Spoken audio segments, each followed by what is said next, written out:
제가 한 6개월 전에 이 요한계시록 6장에서 이 칼빈주의와 알메니언주의에 관한 말씀들을 쭉 전해왔는데요.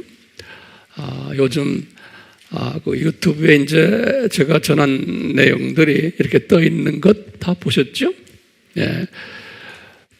이건 어려운 주제이기 때문에 일반 평신도들이 이 주제를 소화하기는 쉽지도 않아요. 그렇다고 신학생들이나 또 목사님들이나 신학자들이나 해서 그분들이 또 특별한 것도 아니에요. 제가 신학교에서 수십 년을 강의를 해보니까 신학교에서도 이 부분을 자세히 다루지 않는 것을 제가 알게 됐어요. 나름대로 저도 신학을 전공하는 학자로서 이 부분을 상당히 안타깝게 생각하고 나도 갈등이 많았어요. 왜냐하면 어떤 분들은 칼빈주의를 선호하는 교회나 목회자들 밑에서 신앙생활을 하다가 신학교에 온 분들도 있고 어떤 분들은 그 반대로 온 분들도 있어요. 그렇기 때문에 자기가 어떻게 배웠나에 따라서 그 사고의 틀에 탁 들어가가지고 거기에서 벗어나지 못하는 분들을 상당히 많이 봤어요. 저도 그 중에 한 사람이었고, 그러다 보니까 이 두 이슈를 이야기할 때는 서로 감정이 좀 나타나면서 불편한 관계로 서먹서먹한 그러한 결과를 가져오는 경우도 제가 한두 번이 아니에요. 특히 제가 지난 한 30년 동안 이제 선교지를 다니면서 그곳에 있는 많은 목회자들과 신학자들과 또 평신도들을 나름대로 이렇게 가르치며 섬기는 일들을 주님께서 허락하셔서 해왔어요. 그럴 때마다 이 칼빈주의와 알메니안주의를 이야기할 때 반응이 딱 갈라져요. 그래서 서로가 아주 열을 띠고 자기의 의견이 맞다라고 하면서 속된 말로 말하면 싸움질하는 걸 제가 많이 봤어요. 그래서 저는 참 고민이었어요.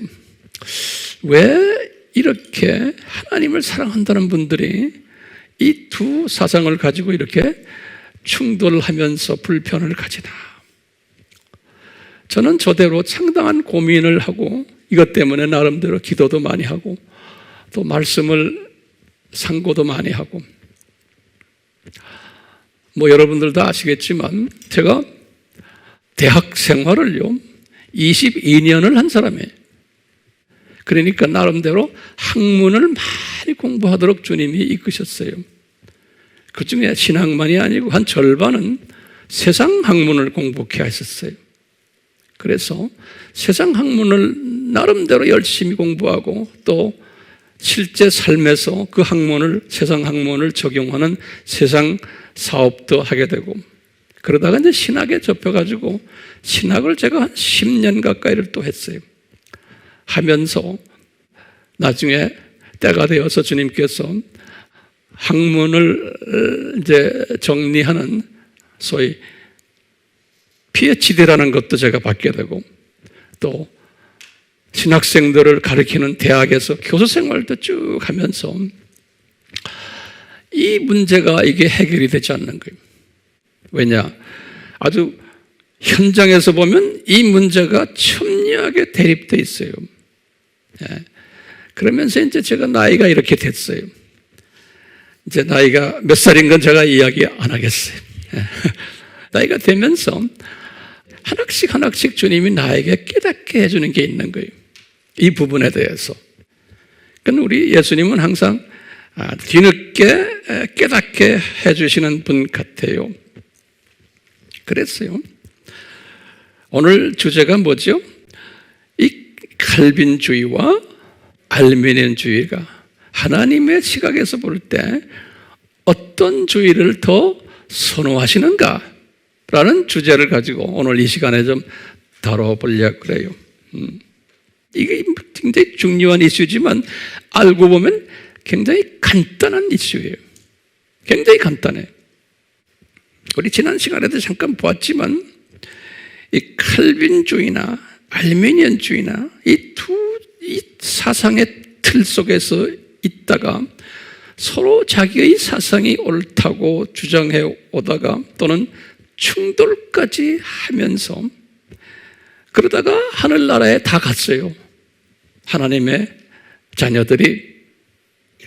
특히 그 유명한 사람들, 뭐 칼빈이나 루터나 주빙글리나 또 웨슬레나 뭐 우리 입에 오르내리는 이런 유명한 사람들도 자기의 입장을 고수하다가 또 많은 제자들을 만들어내다가 이분들 다 주님 나라에 갔어요. 그럼 난 항상 이런 생각이에요.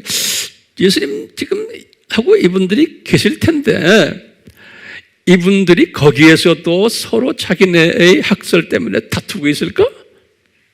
라는 생각을 한번 해봤어요? 네?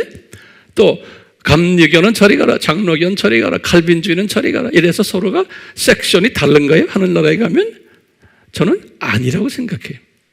그러면 분명히 성서에서나 이 하나님의 뜻은 이 두 사상이 분명히 공존하도록 디자인하셨다라고 보는 거예요. 저는요. 이것을 제가 오늘 여러분들에게 좀 말씀드리려고 그래요. 저는 분명히 지금 내 생각에는 이분들이, 이 조금 유명한 분들이, 뭐 그분 제자들도 지금 과거 한 500년 동안에 이런 유명한 분들이 지금 주님 나라에서 아하, 우리가 한쪽 코너만 알고 있었구나 라고 고백하면서 예수님께 상당히 미안하게 생각할 것 같아요. 네. 좀 부끄러워할 것 같아요. 이런 생각을 하면서 이제 앞으로 주님의 재림이 가까울 때는 이제는 하나님의 자녀들이 장차 낙원에 올라가서 이런 부끄러움을 당하지 않도록, 다른 말로 표현하면요, 내가 아는 사고 틀에 있는 것을 가지고 너무나 이걸 고집부리지 않기를, 그렇게 고집부리지 않게 하려면 성서적인 가르침을 다시 한번 우리가 공부해야 돼요. 성서에서는 어떻게 말씀하셨나? 오늘 그 말씀을 제가 하면서 이 말씀을 지금 영상에서 보고 있는 분들이나 또 그렇지 않은 분들 모두가 한번 이 부분에 더 자세히 알고 싶으면 먼저 제가 예전에 칼빈주의, 알메니안주의를 강의한 내용들이 있으니까 그 내용을 보시면서 이걸 보셔야 돼요. 그냥 이것만 탁 보시면 이해하기 힘들 부분도 있어요. 왜냐하면 알다시피 저는 항상 시리즈로 해요. 스텝 바이 스텝. 그렇기 때문에 그냥 중간에 딱 보시는 분들은 이런 소리 저런 소리 할 수 있어요. 그렇게 하지 마시고 처음부터 쫙 공부하시기를 바라요. 자, 이런 두 논리를 쭉 하면서 천국에 올라간 그 유명 인사들이 분명히 이런 반응을 예수님한테 할 것 같아요. 제 생각이에요. 뭐냐면 예수님, 우리가 한쪽 코너만 알았네요. 근데 왜 우리에게 이런 지적 한계성을 주셨나요? 왜? 우린 똑똑한 사람들이었는데 세상적으로 논리의 한계성을 주셨나요? 또는 이성의 한계성을 주셨나요? 예수님? 또 왜 우리에게 영적 한계성을 주셨나요? 그러면서 이분들이 아마 이런 표현을 할 것 같아요. 내 짐작이에요. 이런 우리들의 한계성에도 불구하고 엘로힘 하나님이시오, 삼위 하나님이시오, 왜 저희들을 이렇게 사랑하셨어요?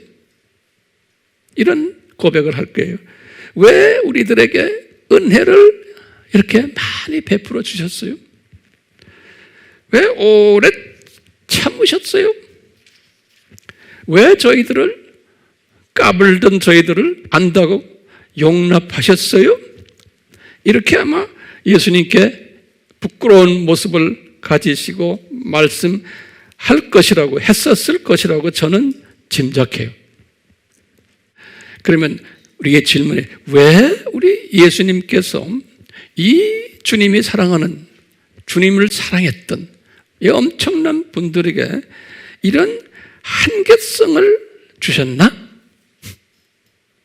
이거 우리 질문이에요. 왜 이런 한계성을 허락하셨나? 그러면 그 대답들을 지난 시간에 좀 했지만 오늘 조금 해볼게요. 첫 번째는요, 이 너희들이 그 한계성을 가지고서 나를 섬기는 것은 엘로힘의 존재의 다양성을 더 깨닫게 해주기 위해서다. 이렇게 저는 한번 이해를 했어요. 다시 말하면 너희들이 한계를 가지고서 이제 너희들은 그 한계 속에서 너희들이 알고 있는 것만 가지고서 고집했잖아요.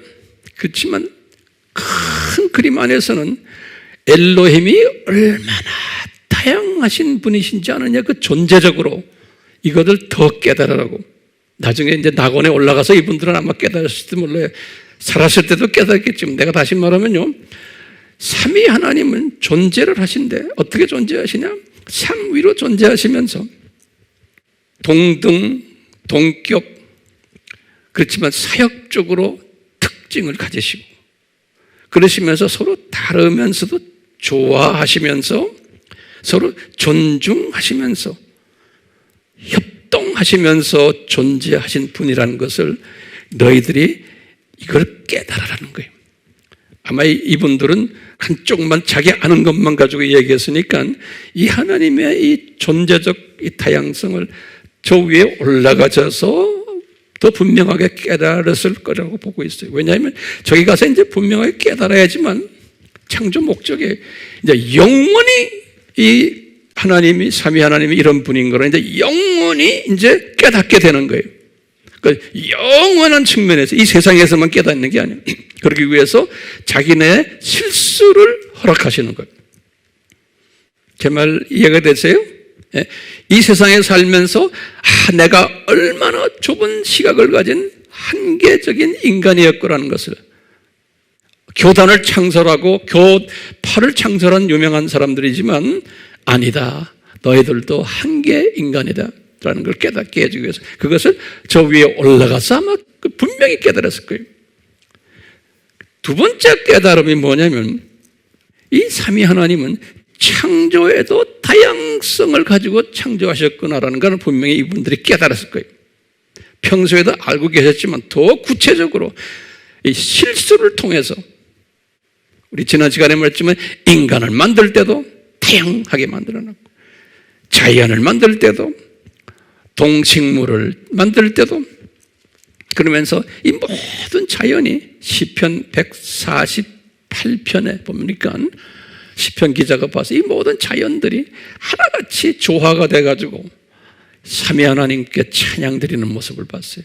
그러니까 다르면서 조화되는 그 창조의 원칙이 이것을 봤거든요. 근데 우리 칼빈주의 사람들은 자기네만 깨달은 걸 가지고 다른 사상을 이단이라고 정죄하고, 심지어 죽이기까지 하고, 또 알메니안도 마찬가지예요. 다른 사상을 또 가지고 그러면서 살아왔거든요. 그 자체를 인간 세계에서 살 때는 몰랐는데 저 위에 올라가 보니까 이 하나님의 오래 참으심, 하나님의 이 사랑과 은혜, 이것이 엄청나구나. 우리의 이런 못남에도 불구하고 이렇게 우리를 그냥 사랑해 주셨구나. 이것을 깨달으면서 영원히 이제는 예수님, 제가 땅에 있었을 때 이런 실수를 했는데 영원히 예수님의 이 존재성과 창조성을 제가 이제 찬양 드릴게요 라고 분명히 하고 계실 거예요. 세 번째로는 우리 크리스천들은, 하나님의 자녀들은 분량을 다양하게 만들어놔요. 분량. 다시 말하면 우리 알다시피 바울이 그것도 나중에 로마서를 쓰시면서 깨달은 거 아니에요? 로마서 12장에서 깨달았죠? 3절에서 8절에 깨달았어요. 모든 하나님의 자녀들은 은혜의 분량이 다르구나, 은사의 분량이 다르구나, 믿음의 분량이 다르구나 라는 걸 이제 깨달은 거예요. 그러면서 바울이 그랬죠.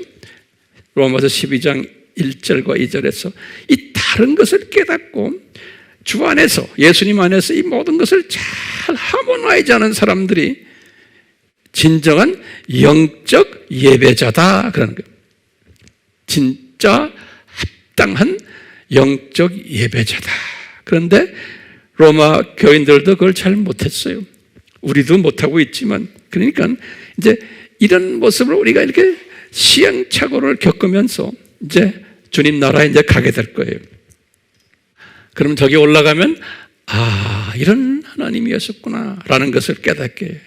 네 번째로 또 우리가 지금 깨닫게 되는 것, 그분들도 깨닫게, 하나님 자녀들은 피조물이기 때문에 아는 지식의 한계성이 있구나라는 것. 그러니까 칼빈, 조잉글리, 루터, 알메니우스 다 그분들이 가지고 있었던 지식이 한계성이 있었구나라는 것을 살고 있을 때는 몰랐어요. 왜? 자기 고집이 셌으니까. 자기 아는 것이 다인 줄 알고. 그 제자들도 똑같이 닮아가지고 다 그랬거든요. 그러니까 소위 거룩한 예수님의 이름 안에서 서로 싸움하고 다투고 감옥에 집어넣고 이단이라고 정죄하고, 그 예수님께서 위에서 내려다 보시면서 이놈들 참 잘한다 아마 그랬었을 거예요. 왜? 이건 예수님의 디자인이에요. 서로 쌈절하게. 그래갖고 나중에 올라와서 보니까 우리가 이렇게 다툰 것이 이게 우리가 부끄럽구나. 그럼에도 불구하고 우리 예수님이 우리를 안아주셨구나 라는 것을 이제 깨닫게 하시려고. 그렇기 때문에 지식의 한계성을 지금 항상 가지고 있어야 돼요. 저는 이런 걸 다 깨달았어요. 그 많은 햇수 동안 신학을 연구하고 가르치고 전 세계를 돌아다니면서 그래 봤는데 제가 이거 깨달은 거예요. 우리 인간은 여기서 있는 황 목사도 마찬가지. 내가 알고 있는 지식이 한 부분이구나. 또 다른 분에게도 지식을 주셨구나. 그런 다른 분의 지식이 절대적이 아니지만 배울 점이 있구나 라는 것도 깨달은 거예요.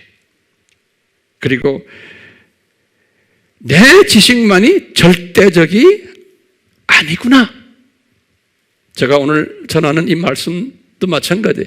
내가 오늘 전하는 말씀이 그 일부분에 내가 깨달은 것을 전하는 것 뿐이지 이것이 절대적이라고는 생각하지 마세요. 아직도 저는 여러분들도 계속 배워야 되는 존재들이에요. 자, 그리고요, 내가 모르는 것이 있구나, 못 보는 것이 분명히 있구나. 그리고는 이것을 우리가 좀 확대 해석을 하면 칼빈이 깨달은 것도 한 부분이었구나. 알메니우스가 깨달은 것도 한 부분이었구나. 절대적인 깨달음이 아니었구나. 절대적인 지식이 아니었구나. 네? 이런 겸손한 마음을 가지고서 성서를 딱 보면요, 성경을 보면요, 성경은 칼빈주의와 알메니안주의가 이게 공존하는구나 라는 것을 이제 깨닫게 되는 거예요. 분명히 천국에서 칼빈과 알메니우스나 웨슬레나 이런 분들이 매일 만나가지고 서로 세상 말로 하면 커피 한잔 하시면서 그렇게 여보 우리가 좀 우둔했네. 그런데 참 알고 보니 참 고집스러웠네. 아마 이런 이야기들 하시면서 서로가 아마 웃고 계실 거예요. 그런데 예수님이 딱 보시면서 이놈들아 알겠니? 그래도 내가 너희들 얼마나 이뻐했는지 알겠니? 아마 그러실 거예요. 이런 제가 지금 이 이야기를 하시면서 우리가 질문을 한번 던질 게 하나 있어요. 이들이 지금 천국에서 이렇게 후회하고 계실 텐데 미안하게 생각하시면서 그러면 요거 굉장히 중요한 질문이에요. 여러분들 뭐냐, 항상 전지하신 하나님의, 전지하신 우리 예수님이 또는 삼위 하나님이, 엘로힘 하나님이 이들이 이렇게 후회하실 것을 천국에 올라와서 미리 아셨나? 그럼 뭐라고 대답해야 돼요? 분명 미리 아시고 이렇게 디자인 하셨구나라고 저는 생각이 드는 거예요. 그 말은 뭐냐면요, 이분들에게 칼빈주의와 알메니언주의를 하나로 묶어가지고 하나로 잘 정돈해서 이게 성서적이다라고 해서 이 똑똑한 사람들에게 그걸 가르쳐주고는 충돌하지 않도록 했으면 얼마나 좋아요. 그런데 왜 충돌까지 허락하셨나? 라고 우리가 질문을 던져보는 거예요. 저는 항상 이걸 질문 던져요. 세상 학문에서도 이런 걸 가지고 질문 던져요, 항상. 그러니까 우리가 세상 학문 공부를 많이 해야 돼요. 자, 소위 변증법이, 변증법이라고 그래요. 질문 던져가지고 답을 찾아내는 거예요. 왜 이렇게 허락하셨나? 후회하도록? 왜 그리고 이 세상에서 서로에게 충돌하도록 허락하셨나? 저는 이렇게 생각하는 거예요. 이건 제 생각이에요. 그러니까 이제 제 학문이, 제 신학이라고 그럴까요? 이것은 뭐냐면, 이 세상이 창조 목적 학교구나. 학교예요. 학생들은 하나님의 자녀들이. 그렇기 때문에 이 하나님의 자녀들이 이 충돌 과정을 통해서 자기네들의 부족함을 깨닫고 이 충돌 과정을 통해서 한쪽이라도 철저하게 한번 배우는, 칼빈주의는 칼빈주의, 알메니안주의는 알메니안주의를. 그래서 서로가 고집 부리면서 충돌하도록. 그래서 저는 이것을 허락된 충돌이다, 이런 단어를 한번 써봤어요. 또는 계획된 충돌이다, 또는 디자인된 충돌이다. 이것을 통해서 이 충돌 과정 속에서 중요한 개념이 이거예요. 이게 다 제가 만든 단어들이니까 다른 데 가면 이런 단어들 안 쓰니까 참고로 하세요. 역기능적 교육 방법을 만드셨구나, 이렇게 저는 깨달았어요. 역기능적, 적 그리스도도 역기능적, 가짜 그리스도들을 많이 만들어가지고 진짜 그리스도를 더 갈급하게 만드는 교육 방법이, 이산화탄소를 많이 만들어가지고 산소를 더 갈급하게 만드는 이 교육 방법이, 역기능적 교육 방법이. 똑같이 이 두 사상이 공존하고 있는데, 이 두 사상이 공존한다는 것을 성서를 보면 나오는데 눈이 가려져가지고 그걸 보지를 못하는 거예요. 그래가지고 그 유명한 사람들도 한쪽만 보고는 고집 부리게끔, 이렇게 함으로써 이분들이 낙원에 올라가서 우리를 의도적으로 창조 목적을 교육시키기 위해서 이렇게 우리의 눈을, 한쪽 눈을 가려 놓으셨구나. 칼빈도 그런 생각을 할 것이고 알메니우스도 웨슬리도 라고 저는 짐작을 하는 거예요. 그래서 이제는 우리는 영원한 천국에서는 이 두 사상이 공존하면서 우리를 가르치시겠구나라는 것을 깨닫게 하기 위해서. 자, 그러다가요, 오늘날 지금 예수님의 재림이 가까운 때 많은 목회자들 사이에서 또는 신학자들 사이에서 또는 평신도들 사이에서 전 세계적으로 그래요. 이 성서를 읽으면서 보니까 이 두 사상이 공존하는 것을 보게 되는 그러한 사람들이 여기저기에서 많이 출연하고 있어요. 제가 자꾸 말하지만 저는 국내 사람이 아니에요. 저는 인터내셔널이에요. 저쪽 아프리카 대륙, 중동, 아시아 전 대륙, 미국 대륙, 저 오스트리아 대륙, 전 세계를 다니면서 주님의 종들과 교제하면서 보니까 그런 사람들이 많이 나오고 있어요, 오늘날. 예? 이 두 사상이 공존합니다. 그러면서 나한테 물어보는 거예요. 황 목사님, 영어로 말할 땐 저를 닥터 황이라고 그러거든요. 닥터 황, 당신은 어떻게 생각하세요? 하고 질문하는 그 팀들이 상당히 많아요. 그럴 때마다 제가 당신은 어떻게 생각해? 물어보면 저는 공존한다고 믿습니다라고 보는 분들이 많아요. 그러면 제가 뭐라고 대답하겠어요? 내가 그래, you're right. coexistent 하네. 공존한다면 coexistence. 공존한다. 공존한다고 생각하면서 이 두 사상이 서로 충돌하면 안 되는구나. 이분들이 느끼는 거예요. 저도 그걸 느끼는 거예요. 이 두 사상이 서로 조화해야 되는구나. 협동해야 되는구나. 또 서로 보완시켜 줘야 되는구나. 이것이 엘로힘의 디자인이구나. 이것을 이제 깨닫는 사람들이 오늘날 상당히 많은 거예요.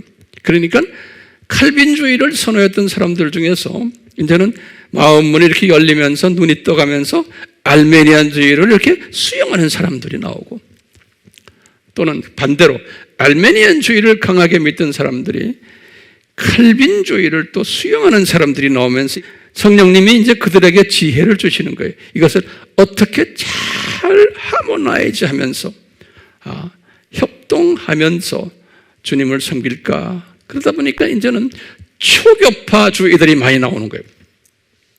초교단주의들, 초신학주의들, 예수님 안에서요. 예수님 밖으로 가면 어떻게 돼요? 종교다원주의가 돼버려요.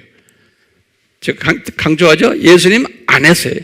예수님 안에서란 말은 삼위일체 하나님 믿고 예수님의 기독론을 철저하게 믿는 분, 예수님의 100% 신성과 100% 인성을 믿는 분들이, 그리고 예수님이 재림을, 육체적인 재림을 믿는 분들이 우리와 같은 분들이죠.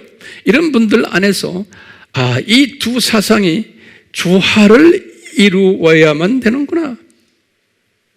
이게 성서를 보니까 이게 공존하고 있구나 라고 믿는 분들이 나오기 시작하는 거예요.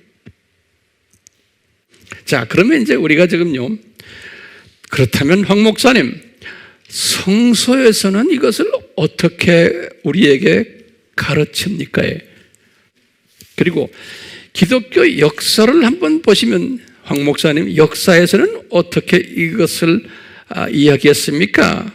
그러면 제가 지난 시간에도 이야기했지만 지금 칼빈주의와 알메니안주의는 언제부터 이것이 시작이 됐어요? 종교개혁 후예요. 그렇죠? 그래서 종교개혁 후에 이 두 사상이 신학화되고 교리화되고 조직화됐어요. 그렇다면 종교개혁 전이에요.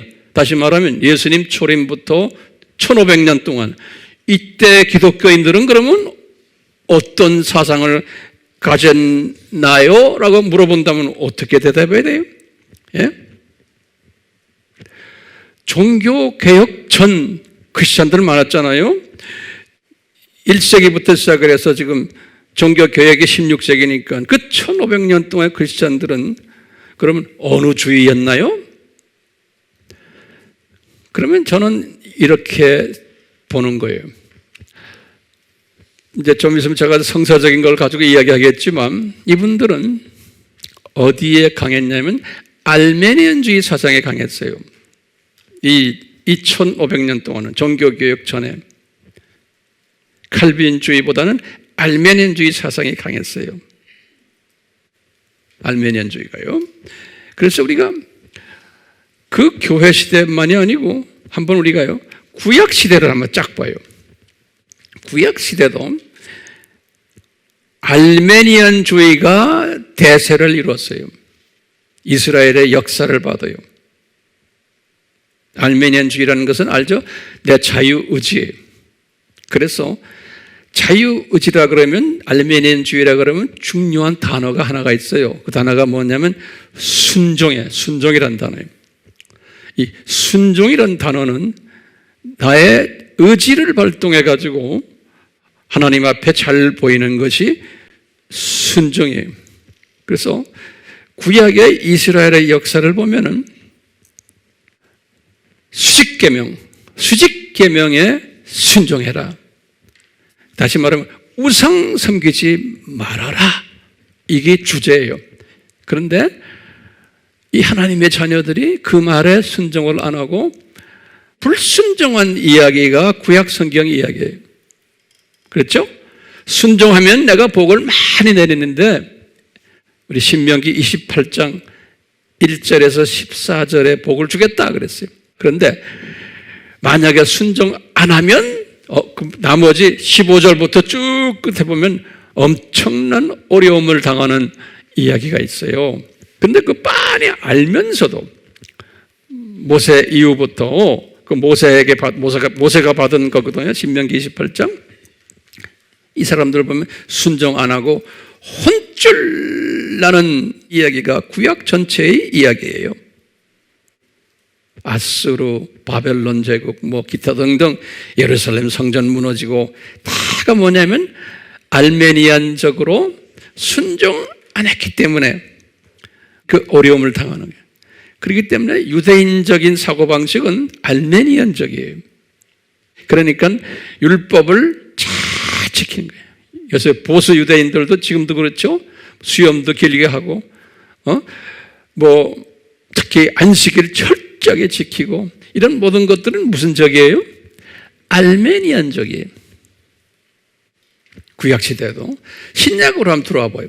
신약으로 들어와도 1세기부터 보면 1세기, 2세기, 3세기 이때 보면은 카타콤 크리스천들이, 이 카타콤 크리스천들도 아주 알메니안적 사고가 지배적이었어요. 이분들은 목숨을 다해서 예배드리고 금식하고 순교까지 각오하고 구원을 유지하려면 그러는 거예요. 예수님의 재림을 맞이하려면 하는 그런 사고들이 있었어요. 그러니까 인간의 노력을 강조하는 사람들이었어요. 그 다음에 이제 4세기 들어와서부터 이제 로마 가톨릭 교회부터 시작을 해서 정교회죠. 로마 가톨릭 교회, 애굽 정교회, 시리아 정교회, 그리스 정교회, 우리 그 5대 교구 알죠? 그 다음에 로마 가톨릭, 이 5대 교구들도, 이분들도 뭐가 강했겠네요? 이분들도 알메니안주의가 강했던 거예요. 그렇기 때문에요, 교인들에게 순종을 가르쳤어요. 교회 전통 지켜야 된다. 교회 법을 지켜야 된다. 성직자들에게 순종해야 된다. 예배와 미사에 반드시 참여해야 된다. 복받기 위해서는 11조를 내야 된다. 건축헌금 내야 된다. 교회 봉사해야 된다. 금식도 해야 된다. 이런 모든 것은 이게 다 무슨 주의예요? 알메니안주의예요. 그렇죠? 그뿐 아니라 로마 가톨릭이나 이 정교회는 연옥사상이 있어요. 연옥사상. 연옥사상은 사람이 죽으면은 연옥에 간다는 거예요. 크리스천들은. 그래서 연옥에 가서 평소에 지었던 죄들을 다 씻어내야 된다는 거예요. 그러기 위해서는 거기 가서 어떤 분들은 거기서 심한 노동도 해야 되고, 노동을 하면서 이 때를 씻어내야 되고, 또 한 가지는 살아있는 친척들이, 가족들이 기도해주고 헌금도 해주고 그 성인들 앞에 가서 촛불 켜놓고 기도해주고 그래서 이 세상에 살면서 그분을 위해서 선행도 하고 그렇게 하면서 때가 차면은 이분들이 이제 낙원으로 간다라는 사상이에요. 연옥 사상이에요. 이것이 다 무슨 주의예요? 알메니안주의예요. 행위구원이에요. 행위구원. 알메니안주의라는 말은 다른 말로 표현하면 은혜구원이 아니고 행위구원주의예요. 자, 그러다가 종교개혁이 일어났어요. 이 행위구원적인 측면에 강했던 로마 가톨릭을 향해서 반기를 든 그룹들이 나왔어요. 그게 이제 첫 번째 루터예요. 루터는 이 로마서 1장 17절을 읽다가 깨달은 거예요. 의인은 오직 믿음으로 말미암으니라. 의인은 오직 믿음으로 구원받는다는 거예요. 이분은 그러니까 행위 구원이 아니고 믿음 구원이라고 본 거예요. 그렇죠? 그것을 나중에 이제 칼빈은 거기에다가 은혜를 더 보탠 거예요. 믿음을 가지려면 은혜가 따라와야 된다. 그래서 그 뒤에 성서에 이미 있는 거예요. 바울이 깨달은 거죠. 에베소서 2장 8절에서 9절이에요. 우리가 은혜로 말미암아 믿음으로 구원받는다는 거예요. 그러니까 이제 은혜 교리가 성서에 이미 오래전에 있어 왔는데도 이 행위 구원자들이 그걸 보지를 못한 거예요. 하나님이 다 그렇게 가려놓은 거예요. 그러다가 이제 종교개혁이 딱 일어나면서 그쪽을 보는 분들이 나타나기 시작한 거예요. 하나님이 다 디자인해요. 그러다가 이제 칼빈이 나타나가지고 이것을 은혜 구원, 하나님의 주권론 또는 예정론 이쪽으로 나타나기 시작한 거예요. 그 칼빈주의라고 그러잖아요. 그래서 이 칼빈주의 사람들이 나타나서 이분이 이것을 칼빈주의를 체계화시키고 신학화시키고 교리화시킨 거예요. 이와 같은 때에 지난 시간에 제가 설명했어요. 알메니안주의자들도 이것을 체계화하고 신학화하고 교리화시킨 거예요. 그래가지고 이 두 팀이 완전히 교리화가 돼가지고 이제 충돌을 하기 시작하는 이야기가 지난 500년 이야기예요. 여기까지 잘 정돈됐어요? 유튜브를 통해서나 또는 영상을 통해서 보는 분 중에서 소화를 못하는 분들은 예전에 제가 이전에 했던 것들을 공부하시길 바라요. 자, 이거 굉장히 어려운 주제이기 때문에 이건 아무나 이게 소화할 수 있는 주제가 아니기 때문에 그래요. 굉장히 어려운 주제예요. 기독교 신학 주제 중에 가장 어려운 주제가 이 주제예요. 이것을 제가 나름대로 지금 소화하기 쉽게 지금 정돈해 주는 그러한 지금 예를 하고 있어요. 자, 지금부터 중요해요. 자, 그러면 성서에는 이 두 사상에 대해서 어떻게 우리에게 가르쳐 주는 거예요? 그러면요, 구약에 나타나는 인물들을 한번 봐요. 구약에 나타나는 인물들과 그분들을 통해서 일어나는 사건들을 한번 우리 간단하게 봐요. 첫 번째 인물은 아브라함이에요. 아브라함은 주전 2166년이죠. 2166년. 이분을 부를 때 어느 주예요? 이분을 불렀어요. 이분은 본래 아버지 데라부터 바벨론 종교를 믿어왔던 사람들이에요. 그렇죠? 갈대와 우르에서 이런 타종교를 믿어왔던 사람들인데 이분을 부를 때는 무슨 주예요? 칼빈주예요. 그냥 임의로 그냥 부른 거예요. 행위 구원이 아니에요. 하나님의 전적인 주권으로 불렀어요. 예정적 주권 속에서. 요거 잊지 마세요. 그런데 이 사람이 불림을 당한 후에 그 다음부터 행동으로 나타나는 거예요. 순종으로. 그것은 뭐예요? 알메니안주의인 거예요.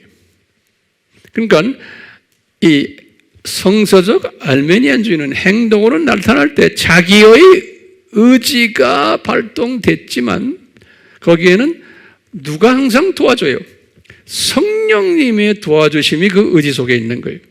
그러니까 비크리스찬들에게는 이게 해당이 안 되지만 비크리스찬들은 자기의 의지가 발동하지만 크리스찬들은 자기 의지에 플러스 성령님의 인도하심이 따라오는 거예요. 그러다가도 아브라함이 그 명령에 완전히 순종 못하는 때가 있었어요. 예컨대 우리 창세기 12장 1절에 보면 이 세 가지 조건이었죠. 고향을 떠나고 아비를 떠나고 친척을 떠나라 그랬잖아요. 그런데 이분은 그 세 가지를 다 충족 못했죠. 불순종했죠. 아비도 모시고 가고 친척도 롯을 데리고 갔어요. 그 고향만 떠난 거예요. 그러니까 알메니안주의를 하면서 그렇다고 주님께서 그분을 그대로 부르신 것을 무효화시키질 않았어요. 그대로 인정해 주시면서 살살살 데리고 다니셨어요. 쭉 그분의 삶을 쭉 보면요. 그러다가 이분이 죽었을 때는 뭐가 완성되는 거예요? 칼빈주의가 완성된 거예요. 그러니까 이분을 아브라함을 통해서 하시고자 하는 하나님의 예정이 있어요. 그렇죠? 그 예정을 이루셨다라고 볼 때 데려가신 거예요. 그러니까 예정으로 부르셔가지고 칼빈주의로 부르셔서 알메니안주의로 쫙 사용하시다가 그리고는 칼빈주의로 끝을 맺으시는 거예요. 우리가 모세를 봐도 똑같아요.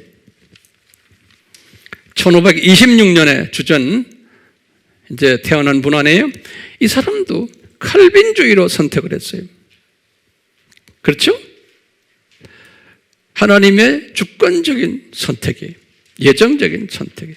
그래가지고 이분을 사용하실 때는 무슨 주의로 사용했어요? 알메니안주의로 사용하셨어요. 모세에게 너 네 민족을 데리고서 네 민족을 해방시켜라 명령을 내렸을 때 이분이 알메니안주의로 대답했어요. 저 못합니다. 7번이나 노 했어요. 출애굽기 3장, 4장, 5장, 6장에 보면요. 7번이나 노한 것이 있어요. 그렇지만 내가 너와 함께하리라. 이 말은 뭐예요? 성령님이 도와주겠다 이거예요. 너의 의지를. 그래가지고 이제 모세를 사용하셔서 출애굽시키는 사건이 있어요. 그러니까 출애굽 사건은 언제 예정된 거예요? 예?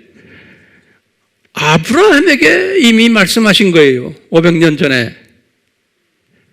창세기 15장 13절에서 16절이에요. 아브라함에게 이미 말씀하신 거예요. 그러니까 아브라함을 통해서 그 예정된 것을 미리 말씀하셨어요. 뭐예요? 네 후손이 장차 이방 나라에 가서 400년 동안 머슴살이 하다가 노예 생활하다가 이 땅으로 오리라. 출애굽하리라 라는 것을 아브라함에게 디자인하신 것이니까 아브라함을 통해서 이 예정적인 측면을 모세가 이제 그것을 자기의 자유의지를 발동해가지고 그것을 하다가 나중에 아브라함의 예정을 성취하시는 도구로 사용받으신 거예요. 다윗을 한번 봐요.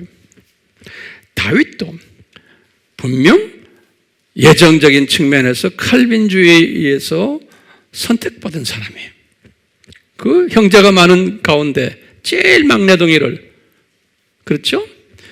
이분이 이렇게 하면서 알메니안주의의 사고방식을 가지고서 살았어요. 그러다가 밧세바를 만나가지고 그 안에서 솔로몬까지 태어나게 했어요. 그런데 신기한 건요, 밧세바를 만나서 밧세바를 자기 마누라로 만든 것이 이게 알메니안주의요, 칼빈주의요? 잘 고민해 보세요. 왜냐하면 신기한 게 밧세바를 통해서 나온 네 번째 아들이 솔로몬인데, 이 솔로몬이 예수님의 성육신하는 선조로 나와요. 마태복음 1장에 보면. 그러니까 예수님의 인간으로 내려오시는 통로 중에 하나가 이 솔로몬이에요. 그러면 뒤집어서 보세요. 그러면 솔로몬을 낳으려면 누가 있어야 돼? 밧세바가 있어야 돼. 그렇죠? 이 밧세바는 다윗을 만나서 밧세바 사이에서 솔로몬이 나와야 돼요. 이 말은 뭐냐면 다윗의 밧세바의 사건은 그 속에 뭐가 깔려 있어요? 예정적인 논리가 깔려 있고 또 알메니안적인 논리가 동시에 같이 깔려 있는 거예요.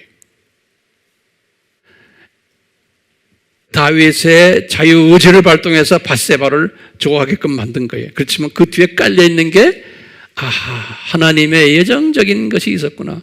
솔로몬을 출생케 하기 위해서. 왜냐? 이 솔로몬은 예정적인 측면에서 예수님의 성육신하는 그 도구 중에 한 사람이에요. 신기하지 않아요? 내가 지금 무슨 이야기 하고 있어요, 지금? 이 칼빈주의와 알메니안주의가 지금 뭐 하고 있다는 거예요? 이게 공존하고 있다는, 공존. 자, 우리 솔로몬의 삶을 봐도 똑같아요. 솔로몬의 삶도 보면 이분 출생은 칼빈주의적인 출생이에요. 그런데 이분이 삶을 보면은 알메니안적인 삶이에요. 아버지 다윗을 통해서 너 우상 섬기는 일을 하지 말아라. 안 그러면 남북이 갈라진다 하는 걸 3번이나 경고를 받았어요. 3번이나 솔로몬이. 그런데 이분이 자유의지를 발동해가지고 그 경고에 불순종했어요. 불순종했기 때문에 남북이 갈라졌어요. 그럼 이것을 여러분들이 어떻게 보실래?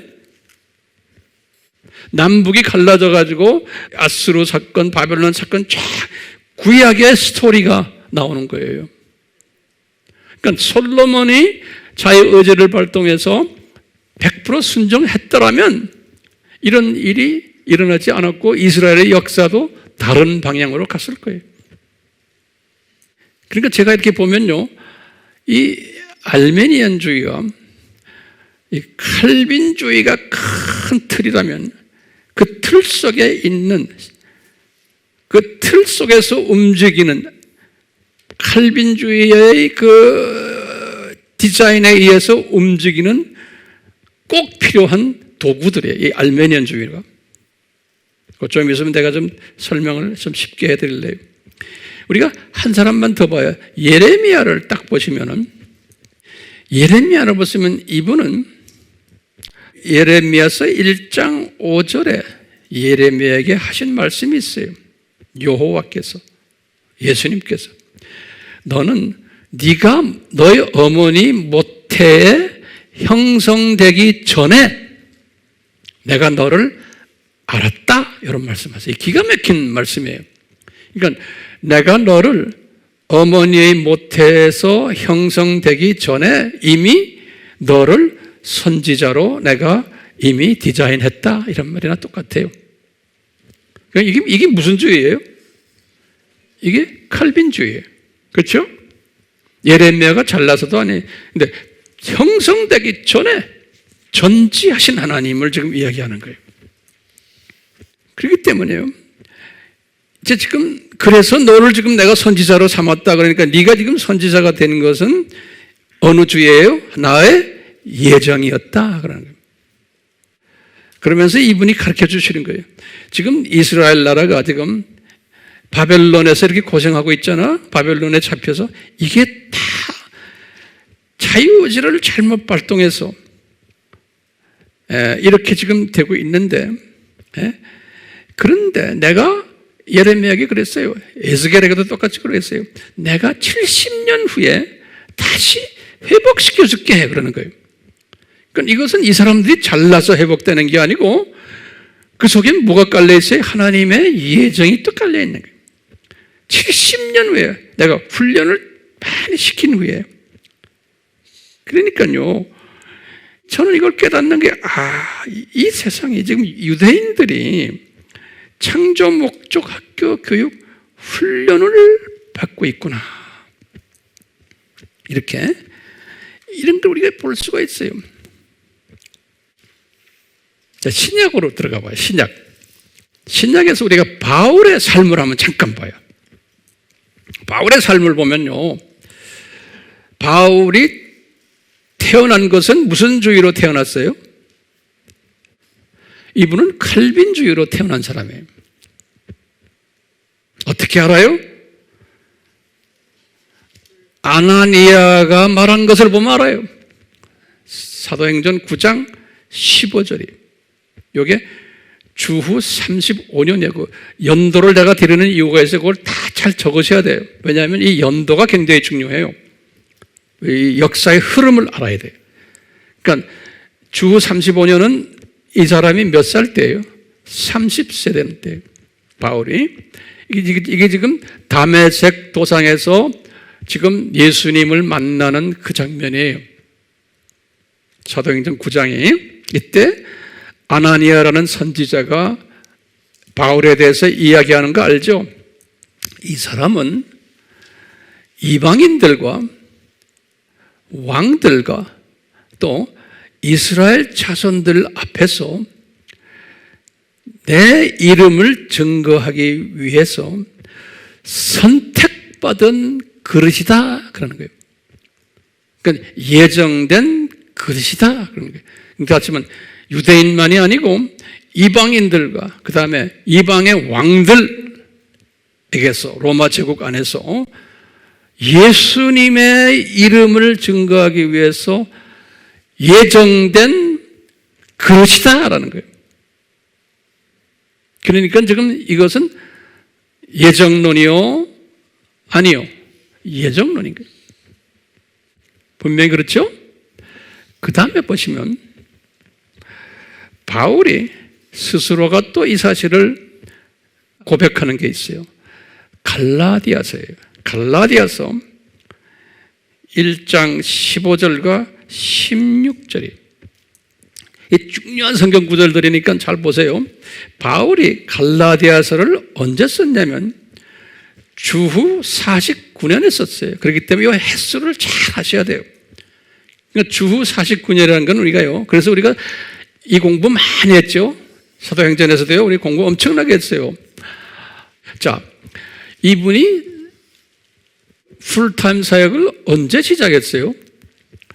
주후 45년에 안디옥 교회의 전도사가 됐어요.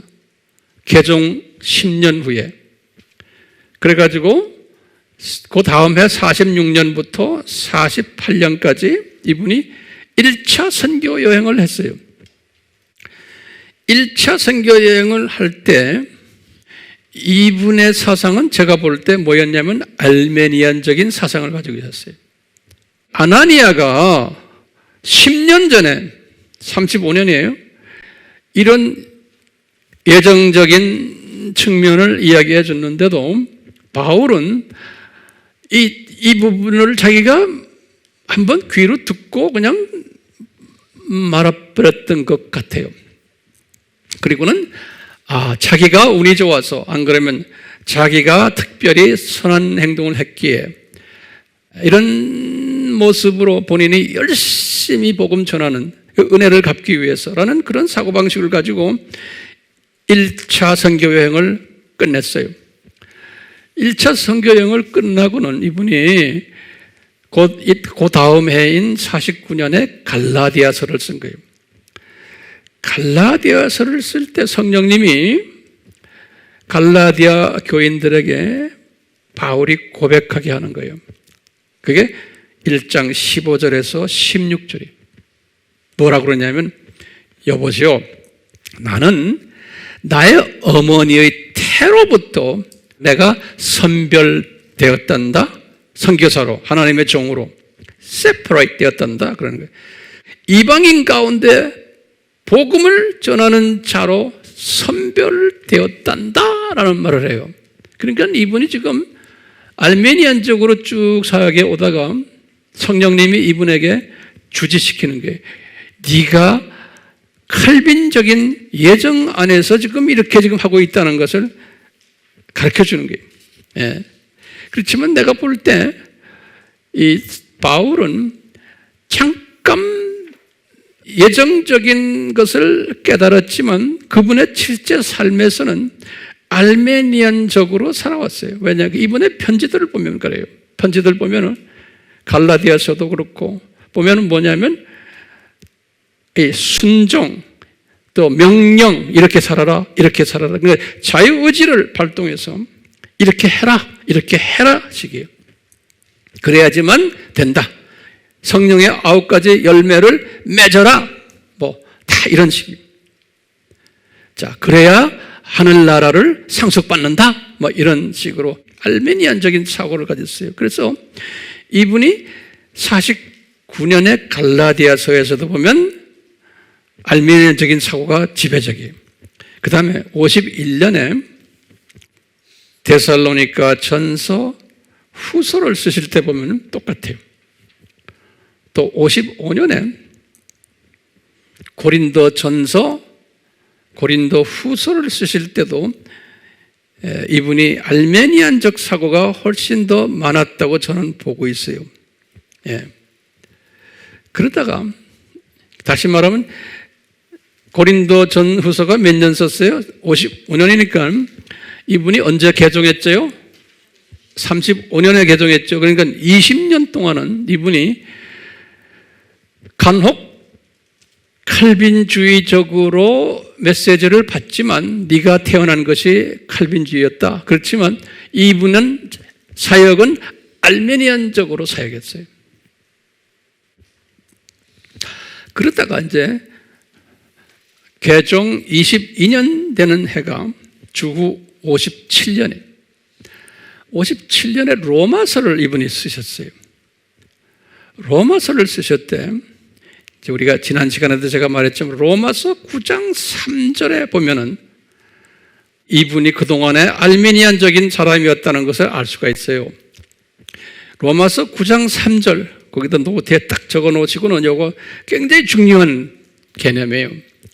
이 로마서 9장 3절에 이런 말씀 하시죠. 로마서 9장, 10장, 11장은 유대인과 이방인의 관계에 관한 세 장이죠. 그때 이분이 뭐라고 그러냐면 자기가 고민했었다 하면서 이야기하는 게 왜 우리 예수님은 내 민족이 이렇게 아브라함부터 시작해서 지금 근 2000년가란 예수님에 관한 메시지들을 고생하면서 이분들이 현장에서 역사 속에서 이 예수님에 관한 메시지를 위해서 열심히 역사 무대에서 뛰었는데 우리 민족이 그런데 이게 열심히 뛰었다는 것은 이게 알메니안적인 사고예요. 예? 이렇게 뛰었는데 왜 내 민족이 예수님에 대해서 눈이 감깁니까? 이게 내 고민이라는 거예요, 이 사람이. 그러니까 내가 이렇게 우리 민족이 의지를 다해서 매도 맞아가면서 이렇게 열심히 예수님을 섬겼는데 왜 진작 지금 예수님이 오시고 이제 부활하시고 승천하시고 가신 후에 내 민족은 왜 예수님을 믿지 않습니까? 이게 왜 이랬습니까? 그러니까 이분이 알메니안적인 사고방식으로서 화가 납니다. 섭섭합니다. 그렇죠? 그러면서 이분이 뭐라고 했어요? 내가 생명책에서 이름이 지워지더라도 내 민족 좀 구원시켜 주십시오. 그 말이 로마서 9장 3절이에요. 그 말은 뭐냐면 로마서 9장을 쓰실 때 내가 그런 마음이었다는 말이 아니에요. 이미 그 전에 그런 마음을 가지고 있었다는 거예요. 다시 말하면 지금 내가 말하는 지금 갈라디아서, 데살로니가 전후서, 고린도 전후서 할 때 내가 예정적인 측면에서 내가 이렇게 태어났지만 하면서 주로 그분의 생각을 지배했던 것이 알메니안주의 사상으로 지배하고 있었던 거예요. 그래서 그 대답이 어디에서 발견돼요? 로마서 9장 3절에서 발견되는 거예요. 이거 이 논리를요. 그러면서 로마서를 이분이 쓰실 때 보시면 9장, 10장, 11장을 쓰시면서 이분이 뭘 이야기했어요? 이분이 뭘 했어요? 하나님의 주권에 의해서 이 칼빈주의를 이야기하는 거예요. 내 민족을 이렇게 하시는구나. 그렇기 때문에 이 칼빈주의 분들은 이 로마서 9장, 10장, 11절을 굉장히 선호해요. 왜냐하면 하나님의 주권이 거기에 깔려 있는 거예요. 특히 9장은. 그래서 로마서 9장은 하나님의 예정적인 주권이 깔려 있는 거예요. 그래서 야곱과 에서 이야기도 하시고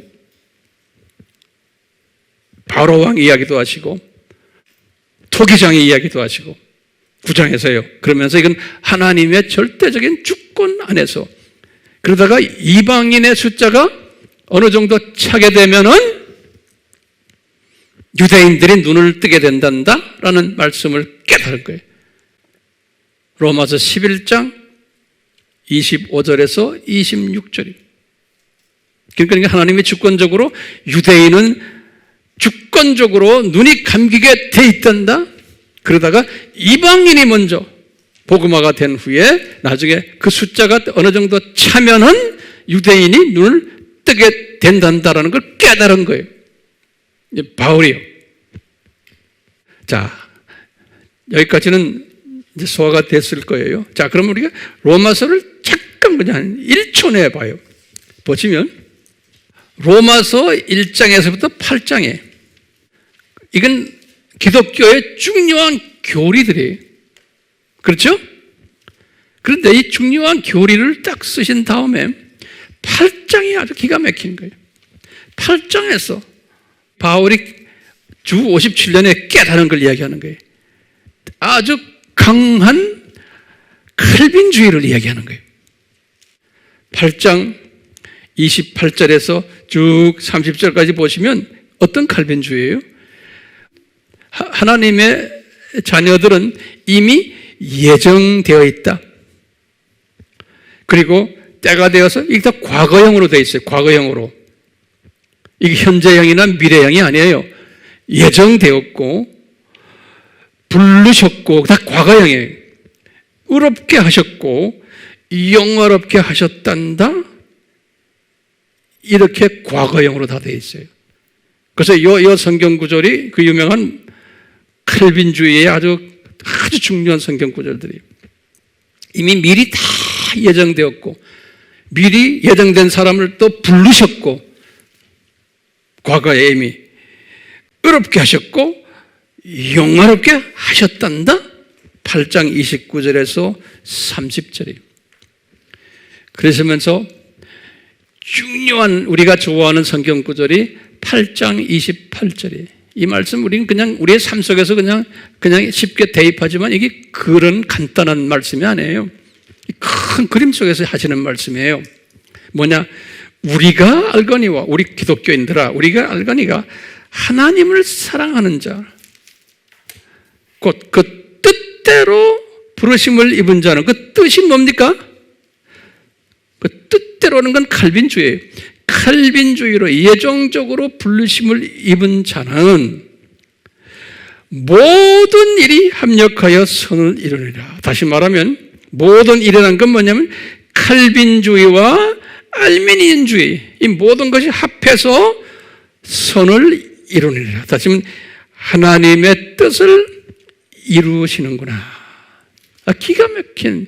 그러시면서 그 다음 절부터 예수님께서는 미리 아신 자들을 예정하시고 이렇게 나오는 거예요.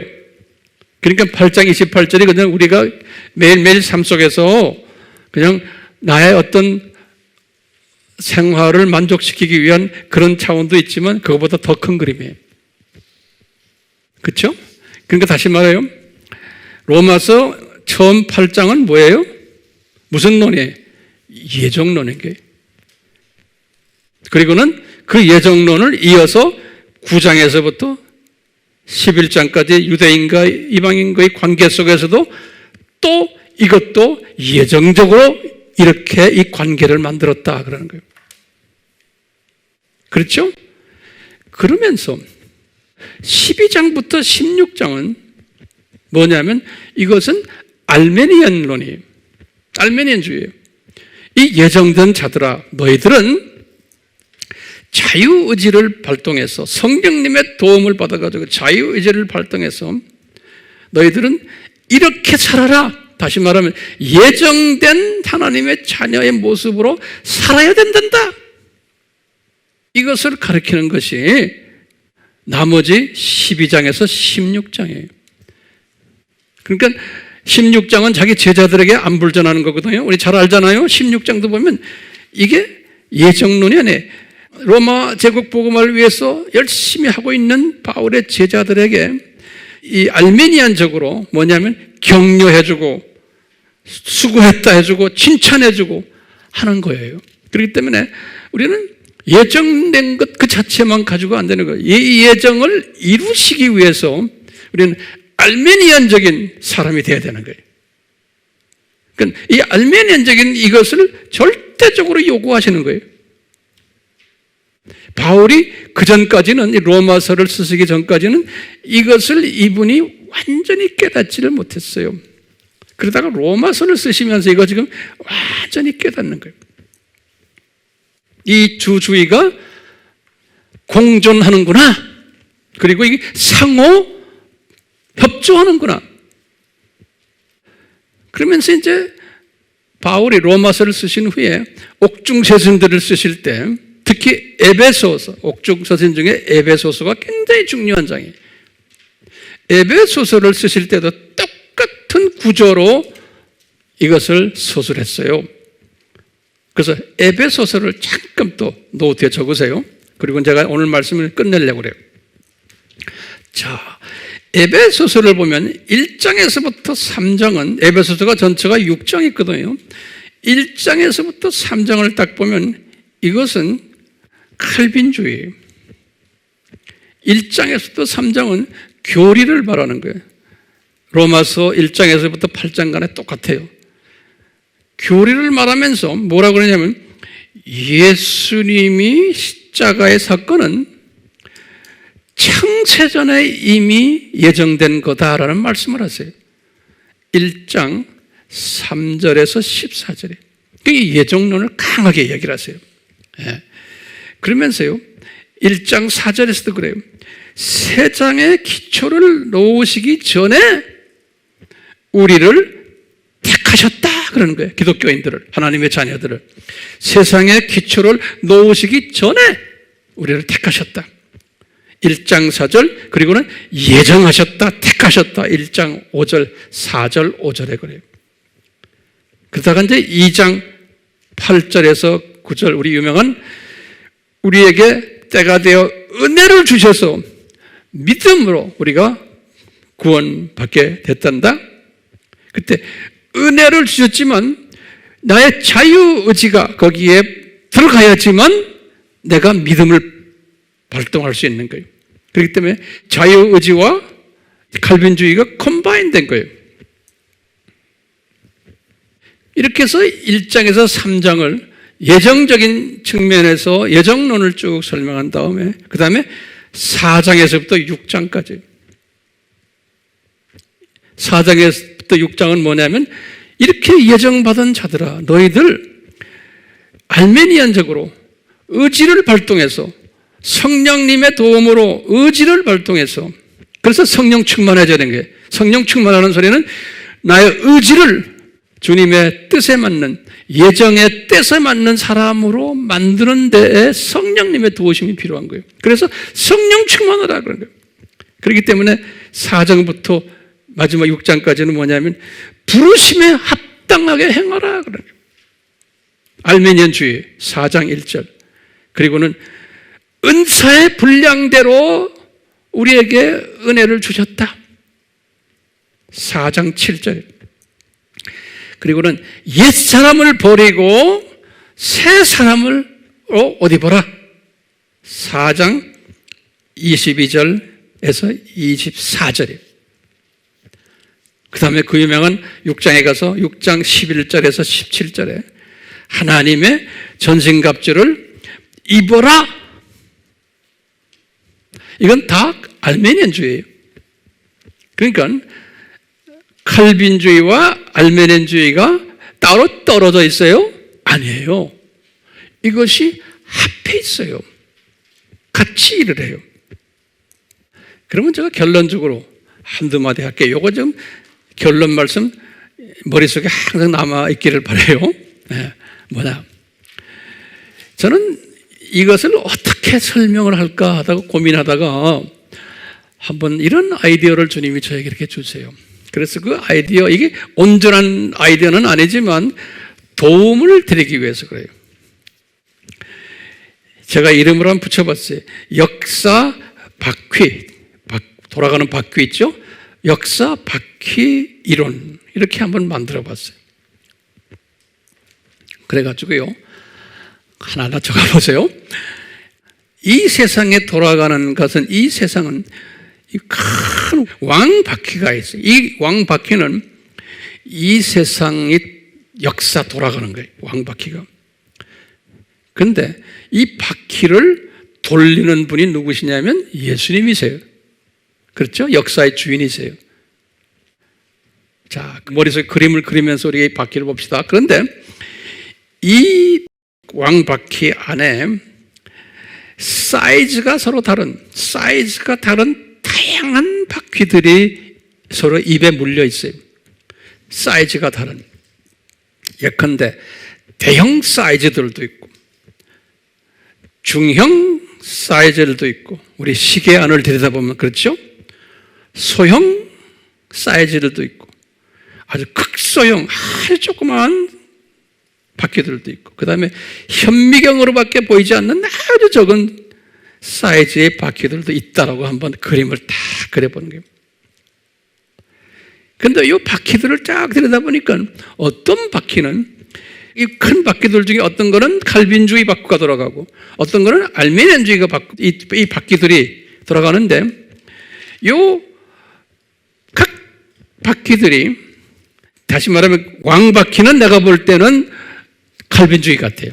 왕바퀴는. 근데 그 밑에 지금 있는 다른 대형, 중형, 소형, 이런 바퀴들은 어떤 것은 칼빈주의 바퀴고 어떤 것은 알메니안주의 바퀴고 해서 서로가 맞물려가지고 돌아가는 거예요. 네. 돌아가는데 그 중에 한 큰 바퀴를 딱 보니까 여기 바퀴 이름이 뭐냐면 예수님의 재림 바퀴예요.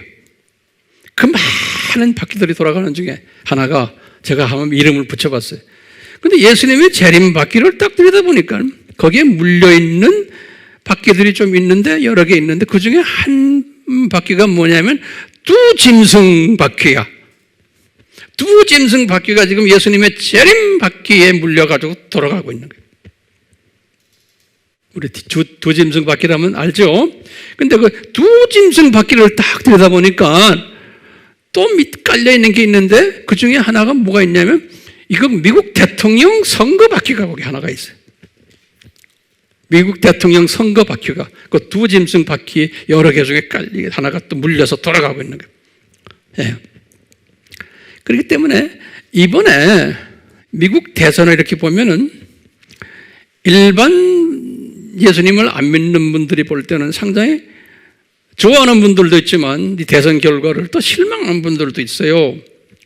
또 기독교인들 중에서도 실망하는 분들도 있어요. 좋아하는 분들도 있고. 그런데 여러분이나 나나 요 대선 바퀴를 돌아가는 걸 보면서 이번에 우리 같이 선교 마인드가 있는 크리스찬들이, 또는 재림 마인드가 있는 크리스찬들이, 또 다른 말로 표현하면 이 왕바퀴 이론을 지금 믿는 사람들, 이 왕 큰 예수님의 장중에서의 역사가 돌아가고 있다라고 믿는 사람, 이런 사람들이 볼 때는 오늘 미국에서 일어난 저 대선 바퀴가 지금 돌아가고 있는데, 저놈이 지금 내 생각에는 이렇게 도는 걸로 알았는데 이놈이 이렇게 돌아가고 있구나. 그러면서 깨닫는 게, 예수님의 재림이, 다시 말하면 짐승 바퀴가 활개치고 지금 돌아가는구나. 짐승이 더 활개칠 것을 계시록 13장에서 예언했는데 이것이 지금 성취되는구나 하면서, 내가 더, 예수님이 그랬거든, 이런 걸 볼 때 너희들은 더 깨어나라, 그리고 또 준비해라, 그러면서 농사 짓는 농사꾼들 봐라. 하나는 들림받고 하나는 남잖아. 맷돌 가는 사람들 봐라. 하나 들림받고 하나 남잖아. 예수님이 그렇게 말씀하시면서 너희들 그런 걸 보거든 깨어나라, 그리고 나의 재림을 준비하라 라는 예수님의 말씀이 쫙 생각나면서, 이번 대선을 제가 이렇게 보면서도 다른 시각이 아니고 우리는 이 큰 바퀴 속에서 이 지금 두 칼빈주의와 알미니안주의가 같이 맞물려 돌아가면서 그러면서 지금 이 두 짐승 바퀴를 보게 되고 그 속에 깔려있는 밑에선 바퀴를 보면서 이런 걸 깨닫는 시각자가 되는 거예요.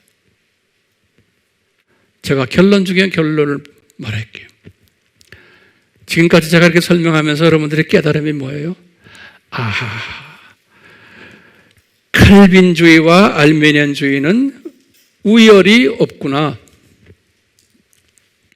이게 하나님의 디자인이구나. 하나님의 입장에서 보면은 다 필요하구나. 하나님이 사용하시는 거구나. 이 두 사상에 하나님이 누가 더 선호하고 누구를 더 덜 선호하고 이런 차원이 아니구나. 하나님이 이 두 사상을 다 디자인하시고 사랑하시면서 이것을 사용하시는구나. 그러면서 이 두 사상을 하나님이 조화시키면서 보완시켜주면서 이렇게 사용하시는 거구나. 이것을 바울이 뒤늦게 깨달은 거예요. 바울이 뒤늦게. 바울도 첫 20년 동안은 개정하고는 이것을 깨닫지를 못했어요. 바울이라고 뭐 특별한 분이에요. 그런데 신기하게도 칼빈이라는 사람은 저렇게 똑똑한데 이것을 깨닫지를 못했어요. 그 후손들도, 알메니우스도 그래요. 웨슬리도 마찬가지예요. 이것을 깨닫지를 못했어요. 어느 정도는 희미하게 깨달았지만 이것을 온전히 깨닫지를 못했어요. 그렇기 때문에 한쪽으로만 치중해서 강하게 주장하다 보니까 하나님의 많은 백성들을 혼돈스럽게 하고 상처를 입히고 그렇게 해왔던 거예요. 그러니까 이제는 마지막 때가 되어서 주님의 재림이 가까우니까 주님께서 이 문제를 어느 정도 정돈하기를 원하는 거예요. 그러다 보니까 지금 전 세계 하나님의 종들이 이 칼빈주의와 알메니안주의가 왜 이렇게 충돌하느냐? 내가 성경을 보니까 이게 충돌하면 안 되는데 라는 사람들이 엄청나게 지금 여기저기에서 일어나고 있는 거예요. 저도 그 중에 한 사람인 거예요. 그것을 제가 지금 논리적으로 성서적으로 이것을 한번 정돈을 해드리는 거예요. 그렇기 때문에 우리는 어떤 사상을 가져야 돼요? 융합적인 이 두 사상을 다 안으면서 그 안에서 일어나는 여러 가지 역동적 관계를 잘 내가 보면서 거기에서 일어나는 충돌을 하지 않도록 잘 가르치면서 서로 도와가며 서로 사랑하면서 주님 재림 전에 우리는 이런 화평케 하는 일을 해야 될 사명이 있는 거예요. 왜 화평해야 됩니까? 왜냐? 이 지엽적인 사고로 서로 충돌하면서 쓸데없는 에너지를 낭비하면 안 되는 거예요. 하나님의 자녀들이. 왜냐? 지금은 마지막 추수 때이기 때문에 우리가 가지고 있는 모든 에너지를 하나로 묶는 일을 해야 돼요. 이 마지막 추수꾼들이 되려면 교단의 벽을 무너뜨려야 되고, 교리의 벽을 무너뜨려야 되고, 우리의 전통의 벽을 무너뜨려야 되는 거예요. 예수 안에서. 그리고는 이 두 사상을 갖고 있는 사람들 그대로 인정해주고,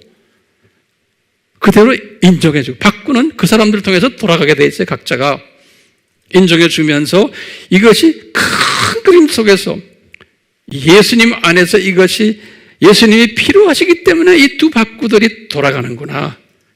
여러 가지 모습으로 돌아가는구나. 지금 이것을 깨닫는 지혜자가 되시려고. 지혜자. 내가 볼 때는 이런 지혜자들이 지금 이 세대에 필요한 거예요.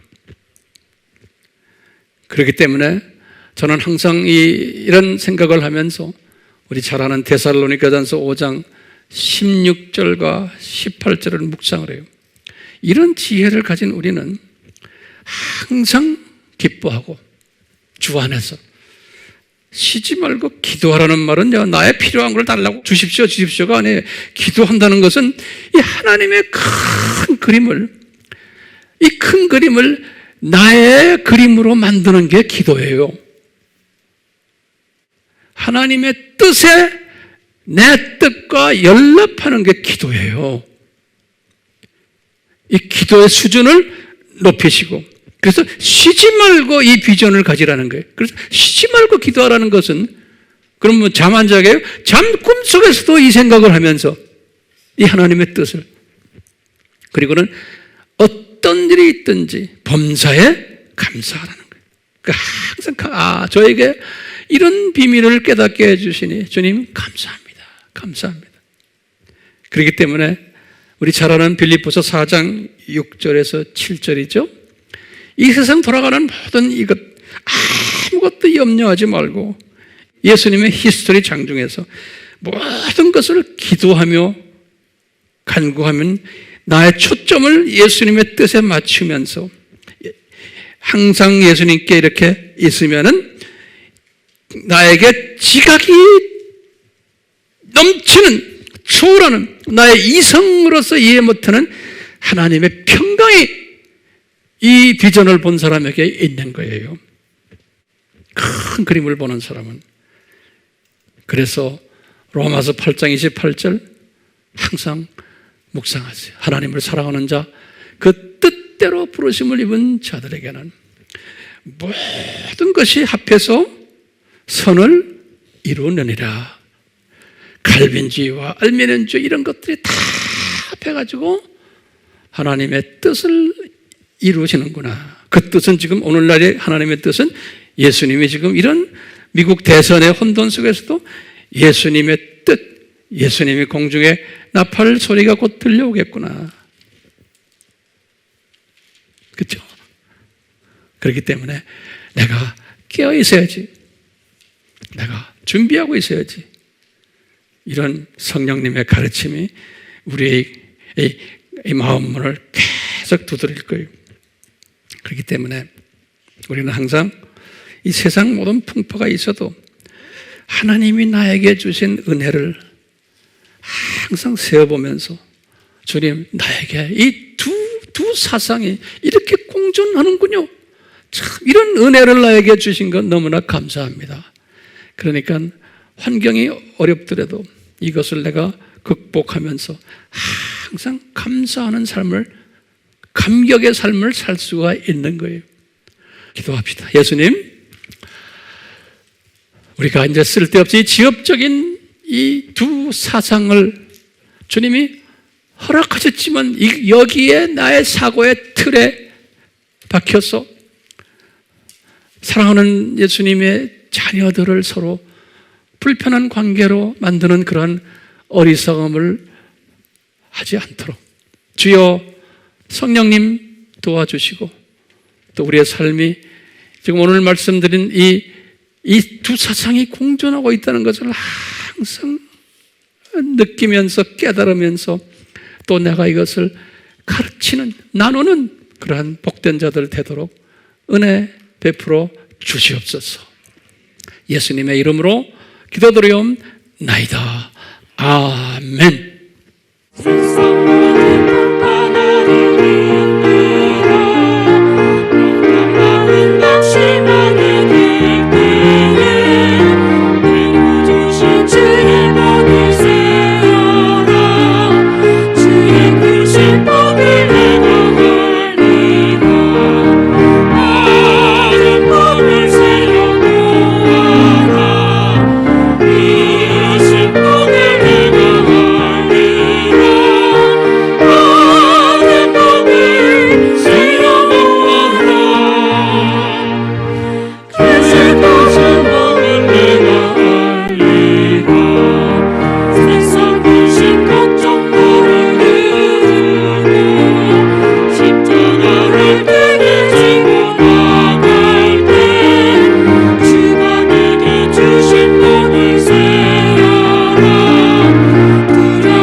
예수님이 은혜를 베풀어 주셔서 우리가 겸손히 항상 24시간 매일 매 순간마다 이 받은 복을 세어보는 겸손한 자들로 만들어 주시고, 하나님 아버지 우리에게 계속해서 이 사랑을 베풀어 주시고, 성령님이여 성령님의 도우심을 항상 주셔서 우리가 이 받은 복을 겸손히 세어보는 이 모두가 되는 이 복을 예수님의 이름으로 축원하면서 간절히 바라면서 다시 한번 축도를 하려고 합니다. 이 복을 내려 주시옵소서. 예수님의 이름으로 기도드리옵나이다. 아멘.